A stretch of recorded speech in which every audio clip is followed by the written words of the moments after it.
नमस्कार दोस्तों।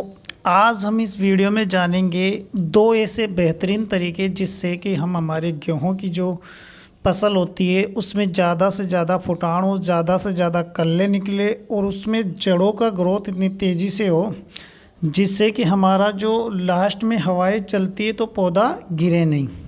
किसान भाइयों, इस वीडियो में हम जानेंगे कि पहले पानी के साथ में हमें कौन से न्यूट्रिएंट्स डालने चाहिए जिससे कि हमारा पौधे में क्लोरोफिल की मात्रा बढ़े, हरापन उसमें रहे, पौधा मजबूत रहे और उसमें बहुत ही ज़्यादा कल्ले निकले, मतलब ज़्यादा से ज़्यादा उसमें कल्ले निकले। और पहले पानी देने के बाद में कौन सा ऐसा कार्य करे या फिर कौन सा ऐसा प्रयोग करे जिससे कि और भी ज़्यादा हमारे जो पौधा है गेहूँ का वो हरा भरा रहे और उसमें ज़्यादा से ज़्यादा कल्ले निकले।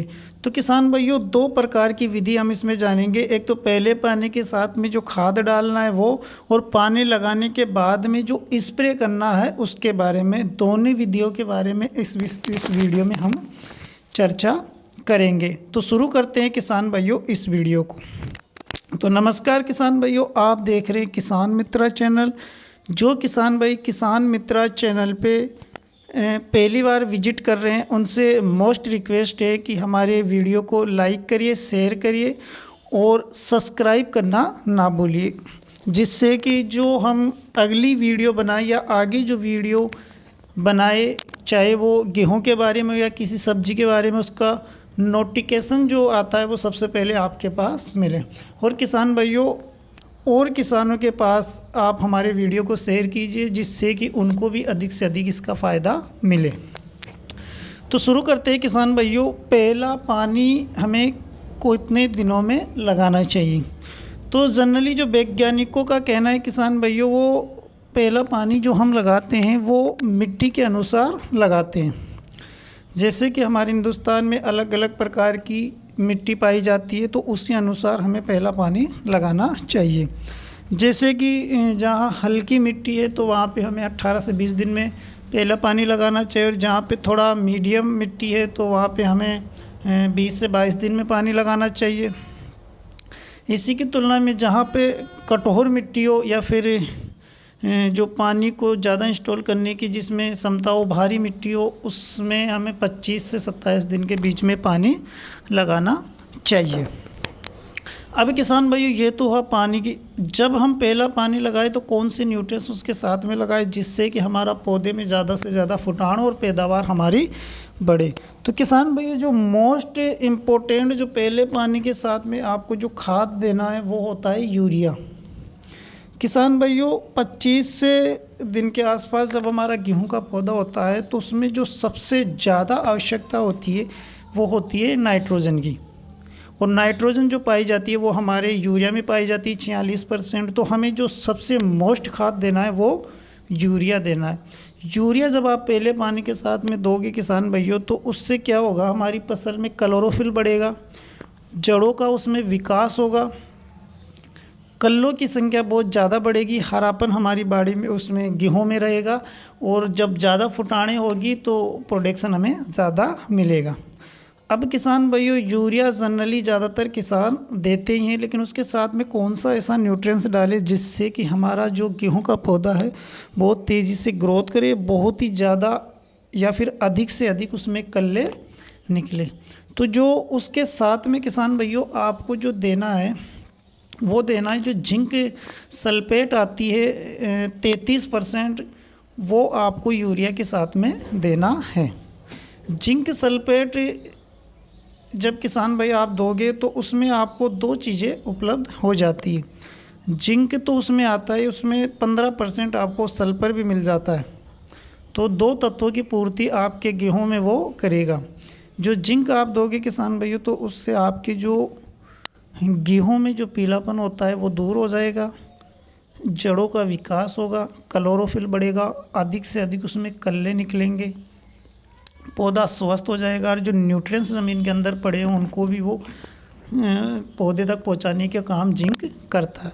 दूसरा जो तत्व उसमें सल्फर होता है किसान भाइयों, तो सल्फर जनरली एक फंजीसाइड होता है, तो वो आपके जड़ों का विकास करेगा, फंगस से आपकी जो फसल की रक्षा करेगा, रोग प्रतिरोधक क्षमता बढ़ाएगा, तेज़ी से उसमें बढ़वार बढ़ाएगा, कल्लों की संख्या बढ़ाएगा, हरापन लाएगा, और जब लास्ट में दाना पकता है तो दाना चमकदार होगा और दाने की साइज़ बढ़ाएगा और उसमें वज़न बढ़ाएगा।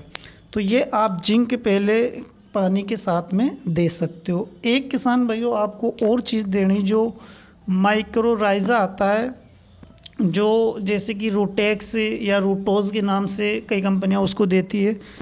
तो माइक्रोराइज़ा किसान भाइयों आपको पहले पानी में देना है।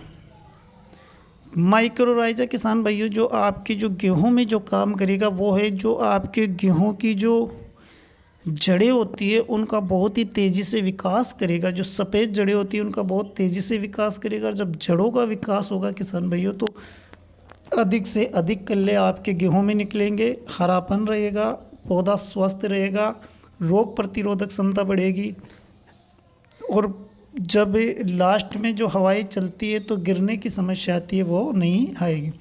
माइक्रोराइज़ा से किसान भाइयों जड़ें आपके गेहूं की बहुत ही अच्छी बनती है, जड़ें गहराई तक जाती है, जिससे कि पौधा स्वस्थ रहता है, उनको जो पाचन क्रिया करने में ज़्यादा दिक्कत नहीं आती।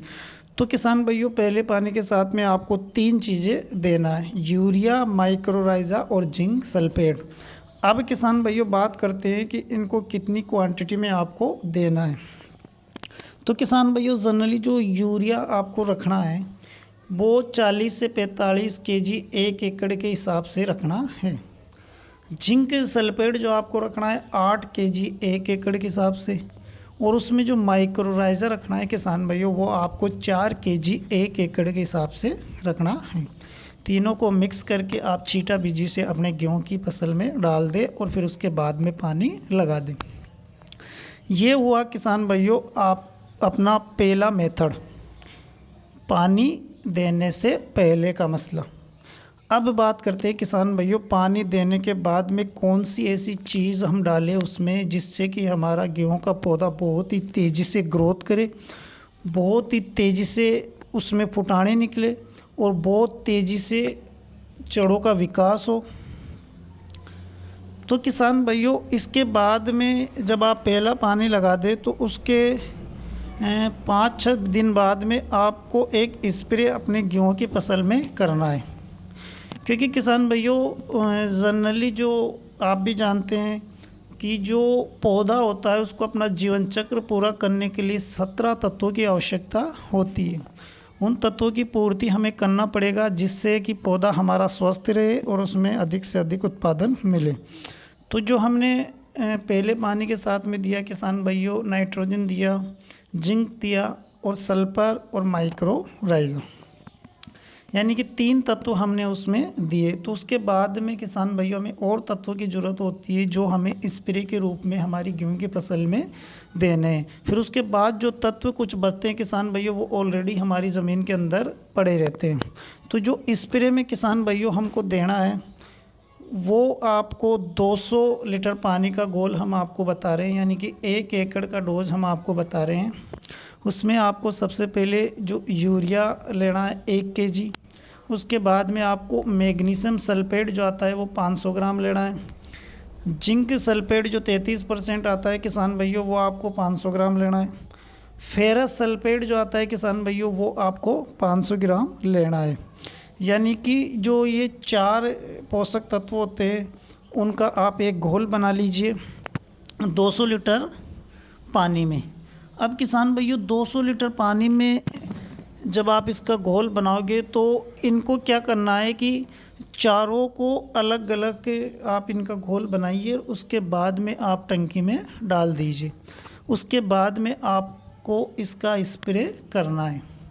जब किसान भाइयों आप इसका स्प्रे करोगे पहले पानी के 4-5 दिन बाद, और जब स्प्रे आप करोगे तो उसके 10 दिन बाद जब आप अपने खेत को देखोगे किसान भाइयों तो उसमें इतनी ज़बरदस्त ग्रोथ होगी कि आपको विश्वास नहीं होगा।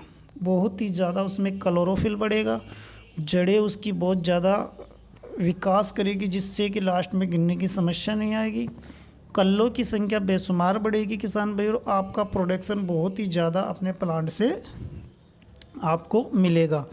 तो ये 2 मेथड आप यूज़ करके किसान भाइयों अपने जो गेहूं के उत्पादन को बढ़ा सकते हो।